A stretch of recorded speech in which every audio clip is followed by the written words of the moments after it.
I've been thinking about NPC health a lot lately. A while ago, I was playing a D20 modern post-apocalypse game, and it was rough. The enemies were tough and brutal, resources were scarce, and healing was expensive and time-consuming.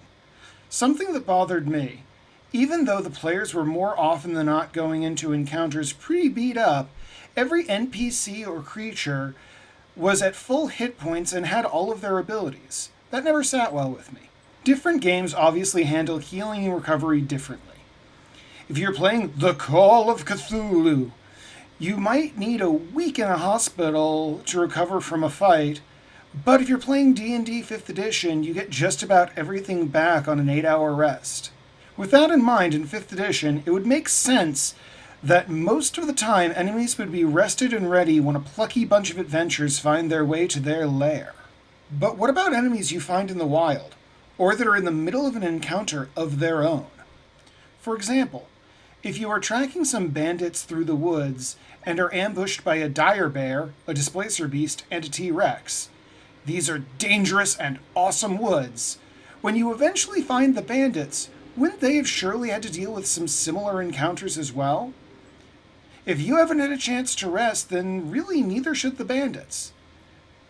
Your players might approach the situation a little differently knowing that.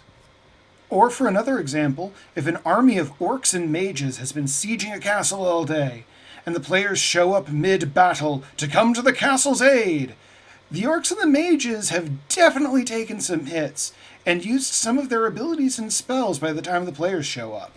The commanding officer and ensuing boss fight would definitely be at full capabilities and ready to throw down with the players, but not so much the grunts who have been fighting all day. If you're going to include enemies not at their full capabilities in your game, you're going to want to indicate that in some way to your players, describing them as a bit scruffy, limping, or bloodied.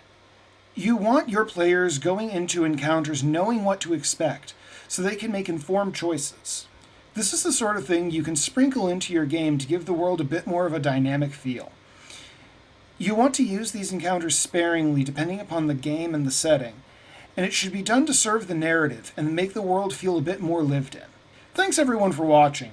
We've gotten a lot of support lately for the channel, and it means a lot to us. If there's a suggestion for a topic you'd like to see us cover in the future, let us know. Until then, we'll see you next time.